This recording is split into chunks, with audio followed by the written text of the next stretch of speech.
This is chapter 25 of the book titled God's Gift to Women by Michael Baisden. The door slammed as saManTha left for school. I watched from my bedroom window as she boarded the bus. I tapped on the glass and waved goodbye, but she didn't wave back. It had been 5 days since the incident with Terry in the kitchen, and she still wasn't speaking. Every time I asked her a question, she answered me casually with, "Yes, sir," or "No, sir." Her attitude had begun to affect her conduct at school as well. Her homeroom teacher said that she hasn't turned in a homework assignment all week. I decided to give her another week to settle down before I put my foot down. After the bus pulled off, I slipped into my gym shoes and prepared to get some exercise to relieve the stress. I converted the spare bedroom into a mini gym, complete with a treadmill and universal weight machine. I set the treadmill to 7 miles per hour and began jogging. Just as I was working up a good sweat, the phone rang. "Hello?" I sounded irritated. "Well, excuse the hell out of me. Maybe I should call back when you're in a better mood." It was Denise. She never called me so early in the morning. I knew something had to be up. "Sorry about that, little sis. I didn't know it was you. What's up?" "Oh, nothing. I just thought I would call to see how things were working out." "Everything's fine. The show is doing great. The house is nearly furnished. saManTha is adjusting to her new school, and believe it or not, I'm dating again." "So I've heard. Eddie told me about your sexy doctor friend. She looks like a real keeper." "I'm not going to pop the question anytime soon, but she's definitely special." "Now that we've gotten the formalities out the way, you want to tell me why you really called?" "I don't know what you're talking about." "Denise, I've been knowing you for 3 years, and you never call me this early in the morning unless something's wrong. You're not going to let me slide, are you?" "Nope." "Okay, here it is. Maybe you should sit down for this one. Stop with all the drama and just spit it out." "Okay, Eddie proposed to me." "Excuse me?" I said while tapping on the receiver. "We must have a bad connection." "Stop acting silly, Julian. You heard what I said. Eddie asked me to marry him. It happened right after we got home from dinner last night." "Well, congratulations. It's about time that knucklehead woke up and realized he had a good thing. And I put him on the phone so I can curse him out for not letting me in on this big surprise. He's not here. He left out early this morning for a photo shoot in Hyde Park." "Wait a minute. You mean to tell me that the most commitment-phobic man in the universe proposed marriage and he couldn't take 5 minutes to call his best friend last night or this morning? That doesn't sound right." "Neither does this engagement," she said, sounding depressed. Then she began to cry. "It wasn't supposed to be like this. Calm down, little sis, and tell me what happened." I should have known this was too good to be true. Eddie was the last man on earth who needs to be married. He had just laid up with Janet 4 days ago, and I knew for a fact that he had 2 women in Chicago he was sleeping with. But I tried to keep an open mind and give him the benefit of the doubt.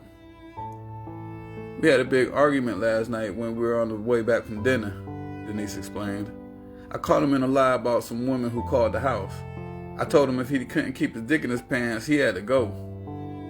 After we exchanged a few more unpleasant words, we went home and he started packing his stuff.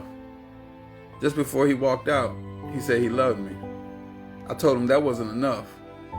I couldn't continue to play house without a commitment. That's when he got down on one knee and proposed." I just sat there shaking my head while I listened. I knew Eddie was just doing what was expedient. "Are you still there?" "Yeah, I'm here," I said as I exhaled.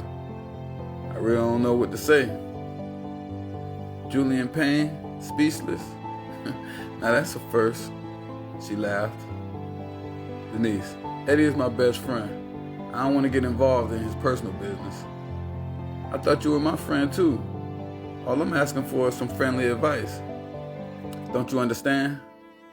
It's impossible to do one without being guilty of the other. Please, Julian, You're the only person in the world I can talk to. My father's gone and my two uncles are just as bad as Eddie. You're the only decent man I know. Denise, I told you Julian, please. She cut me off in mid-sentence. I really need your help.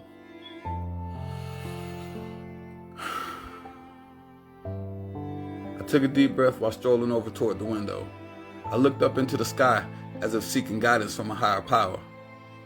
Okay, little sis, you asked for it. Ever since you and Eddie met, I tried to understand what you were doing together. He was irresponsible and reckless. You were organized and ambitious. He liked to be out in the streets. You were a homebody. He never wanted kids, and you always talked about having a family.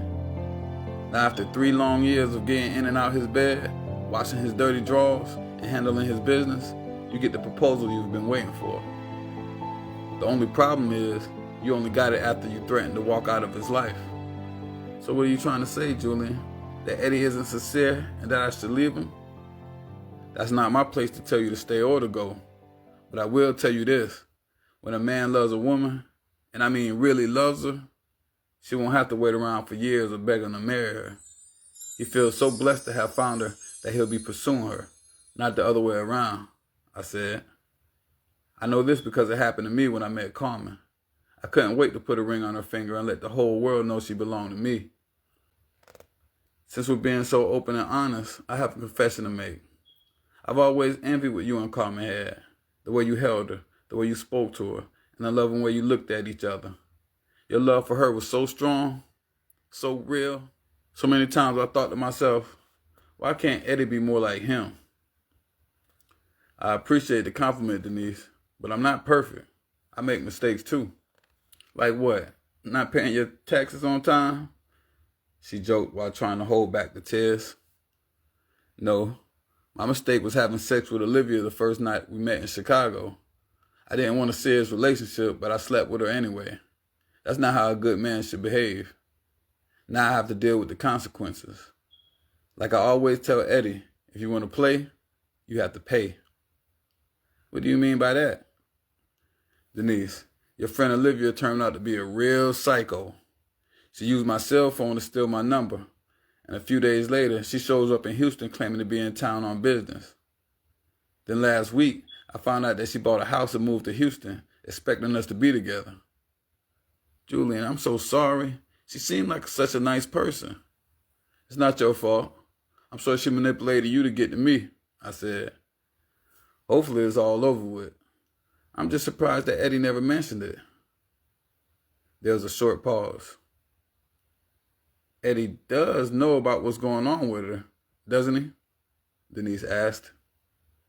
We've all got skeletons, even me. Like I told you, I'm not perfect. I've tried to set a good example for Eddie, being older and all.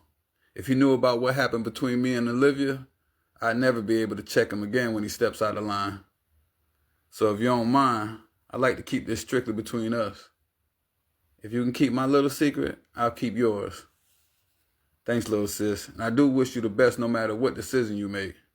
Just remember, it's okay to be a woman in love, but it's more important to be a woman who loves herself. Don't ever forget that. I promise you, I won't, she said.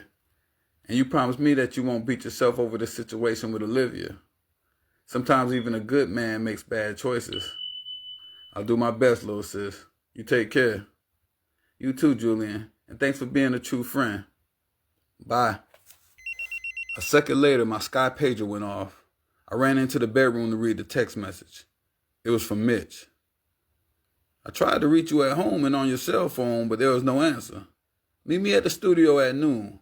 I've got a big surprise for you. I looked at the message and shook my head. I don't think I can handle any more surprises. That is the end of chapter 25. Stay tuned.